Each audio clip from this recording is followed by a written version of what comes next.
you can't see their brake lights, but you could see how much left foot brake he was using there. Well, Matty Wildest was leading us out now. This was the final corner of this battle, and how close to the finish. He's just made it over. He has just made it over the finish line before making contact with that mud. Yeah, very, very lucky Matty Wildest, pushing very hard in the lead. He's got to push pretty hard in the chase. Really, really stepping up his driving this season, Matty. It's great to see the Drift Angry green R33 Skyline with that big V8 really, really starting to shine. I know he's building a new car as well, so exciting stuff for the hill, slowing down the lead car and having Jabbett react perfectly. The Drift Kid, he's just 21 years old. He's from Brisbane, and he is outdoing the leading right now ahead of Jim Turner, third in the points. Riding on board there, you really get an idea of the speed these guys are carrying into that downhill entry. It's a lot quicker track this one than the Peanut, and they seem to all be reacting well as they come up the hill. I mean, both on that clip, but Jim's straightening up. Patrick Barley, though. Can he speed up the Corvette, or have they just missed the settings this weekend? Throws it in nice and strong. Big angle there with Jason Ferrin applying the pressure, gets the transition really well. Sticking up on the inside there of Patrick Barley and doesn't let him get away, and with a strong chase run, Jason Ferrin will get J Power at S15, Nigella. And the 350 there gets the blaze on right up on the door of James Abbott. Scott Shembry pushing the car really hard, but something sounds a little bit off. We'll listen to that as he goes on. Just runs over the corner. James Abbott, two wheels off out in the sand on the outside corner. Of course, he'll get that back on track. We'll see them go through here, but looks like Scott Shembry there just thrown off a little bit there, but something not quite right there with the 350Z. We'll have to see if we can watch the replay later, see what's going on as James Abbott just tries to finish that. Hand out saluting the judges on the way through. This is Andrew Redwood, who's so good at building a lead before that first corner. He did the top 16 round of battles against Rob Arbolino, winner of round one of the Trans-Tasman Drifting Challenge. Those two drivers actually facing each other on the podium in the round down at Winton. But it seems the decision made earlier in the ladder this time round with Rob Arbolino going through for Australia in the Matooks Racing S14. So how about that? Arbolino got the better of him at Winton. Travelling all the way up to the north, let's see if they can put on a big smoke show for the boys. Pretty good entry. Gleno just sitting in there, tucking into his line, getting about his work. Not many corrections from him. Very, very consistent under that helmet and in that car. Out wide into the zone where we wanted to be. A big correction from Ben Meir back in the background. I'm not sure what's happened. He's messed that all up. They go around the final corner. There's a huge gap between them. I'll tell you what, you can never underestimate Glenn Omrod, can you? He's been just creeping. The two Bens going at it. Good to see Odgers back here at Winton Motor Raceway, and doesn't look like it's taken away any of his confidence from the last time he made an outing. This fresh rebuilt car looking absolutely fantastic. Just looking for any bit of drive he can find in the wet conditions. Benny Meir in the background just mounts a ripple strip with the front wheel.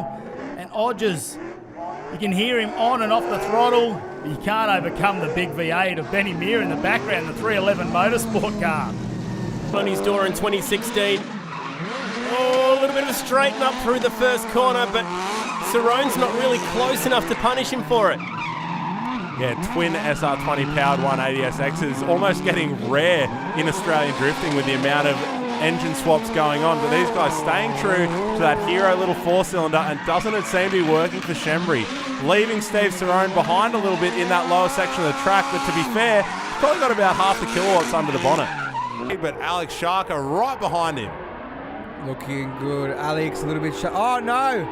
Sharks had to pull out of it, had to straighten up, gives Benny Meir the opportunity to drive ahead in that lead position. Sharker reeling him back in, but is it too little too late after packing on a lot of lock on that first entry and speed stalling to let Benny Meir pull away? Hats off, absolutely slaying out there. Anthony Hectic Billig back after missing round one in the SR20, only one left in the field. But Justin is all over him here. Yeah, you're right. That Eastern Wheelworks R33 is just absolutely stepping it up. Look how nice the emulation is here through the switchback. Oh, I've got to have a bit closer look, but I think it doesn't matter now. I think Bo's actually won it from here. So because he's been knocked out, we've made it this far. If he gets knocked out here, he will win the championship by 4 points. Let's have a look though at the battle. He's still got to get the job done to make sure of it. If he wins, absolutely he wins the championship. Bo Gagliani out there, he's rubbing walls. Kieran Ratcliffe giving it everything. This guy is coming along a long way. He's doing so well. He'll be a real championship contender in future years as they come around and across the line. in the round of 32. So can he keep that proximity up? Whoa, very shallow on the entry and nearly spins it off the curb. Yeah, a bit of a balk there early on, but seems to be trying to make up for it through the back section of this track as he comes up the hill, hitting that clip, putting that proximity in, but will the judge... Two very different cars taking on each other now. It's going to be Glenn Omrod in the little Toyota 86 2J Power taking on the big XD of Danny Probert from the Northern Territory and the Barra-powered Falcon. Oh, grabs the handbrake there. The footwork nice there from Danny Probert there as he gets the car locked up sideways. Transitions back with some issues there as the wheel drops off, and Glenn Omrod will drive through nicely in that Toyota 86 to connect. Oh, maybe something going wrong there, but the team blast. Matt Murphy leads out in the R33. Nice lines ahead around these next couple of corners. Transition done nicely. Nathan Ranson's closed that proximity up as well. Just hangs the wheel out over the ripple strip. Doesn't touch dirt though. Super close. Grabs the handbrake, just positions the car up for this final corner, and you know it's full power as he gets out of this one. And Matt Murphy doing a incredible noise. Fanger Dan in the Century Batteries Commodore. This is a real powerhouse car. And Brad Toohey, a couple of big V8s. And Toohey, unfortunately, not getting the nod here. Had to go one more time, and eventually it'd be Fanger Dan who would take the win. Bad news for the local driver, Brad Toohey. And Fanger Dan doing a particularly good job considering he's not only in his backup car, but he's in another country. Fifth.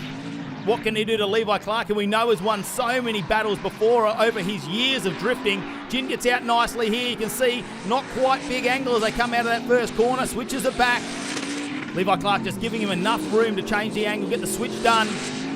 See Michael Jin just looking out that door. Here he goes. Switches the car around. Levi Clark still there, though. He's not letting him go anywhere. You think that's going to be a nice advantage. Oh, do they make contact in that final corner? That was taking on the 434 cubes of Chevy Power. Patrick Barley, who comes in fast, spins the car out. Wow. Didn't he want to push James Abbott all the way into that first corner? I can't wait to see the replay on this one. James Abbott will finish this drift off. Patrick Barley looks like he's just got a tiny bit of damage now on the front of the Corvette, and that carbon body will wait. Oh, Abbott goes wide. How did he miss that barrier? I don't know how that happened again. Oh, no contact almost made again. This one's a experienced guys in this series. And that is a great camera angle as a straighten for Matt Hill is not what he needed to kick off this battle. Yeah, funny to see a pair of JZ-powered Sylvias both go around through this tight circuit. Both of these drivers had a full year of drifting with the Drift All-Stars last year, very familiar with the figure eight. And Mitch Jeffrey actually finding himself onto the podium last round, so he's definitely one to watch. With Matt Hill just not up there with the pace and actually hitting the track. Yeah, mate, let's turn it around. Oh, here he is, the story. The Biz, Adam Brooks, mate, against Luke Muddy. And to be honest, let's not overlook Luke Moody either. He's made a big trip up here from South Australia. You know, it is a car that, you know, the pink on the front and the rear of that car supporting the cancer plight of... Emery handed a lifeline and will go through to the top eight. Now it's Bo Yates and Kieran Jackson. Jackson after having to fix the front end of that car. Yeah, two personal friends here, Chad, both Shire boys. Really like a bit of friendly competition between these two, and it's a battle I'm definitely looking forward to seeing. You can see as they come up the hill there, Bo using a bit of a smoke. These battles already are. Matt Murphy now will take on Steve Cerrone. Murphy will lead us out in the Team Blast R33. Sets it up into the first corner. Big angle there from Cerrone in the background though, mimicking everything Murphy does. So come out of the final corner, Murphy just starts to drive away. The car looks a lot running in our All-Star Series. It was Verhulst that got the nod and went on through. And then we saw Dave Steedman on a bye run essentially because Alex Sharker couldn't make it out after sustaining some damage earlier. Then he had that bit of a moment coming up for the second run through. So Steedman got the nod. I tell you what, there's one thing you've noticed from all that. So clinical when it comes to his runs. And look at the angle he's got. Oh no, and Odgers has a big lock up of the front brakes. That's going to be a huge disadvantage. And look at Matt Harvey. He doesn't know what's going on. He is just so comfortable in this car. He is one with the car at the moment. Doesn't matter what track we put him on. He just sticks it on the line that the judges ask for. In the background, Ben Odgers has really just had to sacrifice a little bit of line there to get that proximity towards the end, but a huge advantage going into this next run they're going to have with Matt Harvey. Can he close the turn one, though, in the High-Tech Oils BMW? Here we go. He's got the lock wound on, and he pulls the car up. How much speed does he wash off, though? Putkins has no drama staying with that. The proximity is nice as they switch back. You'd expect they're probably not going to be hitting all the points the judges were looking for just due to the conditions out there. And Scott Shembry, well, he only knows one way, fast, and he's probably looking to go a little bit quicker in that car because he loves to put a show on for the crowd, and the wheels go off, and I think he knows he's a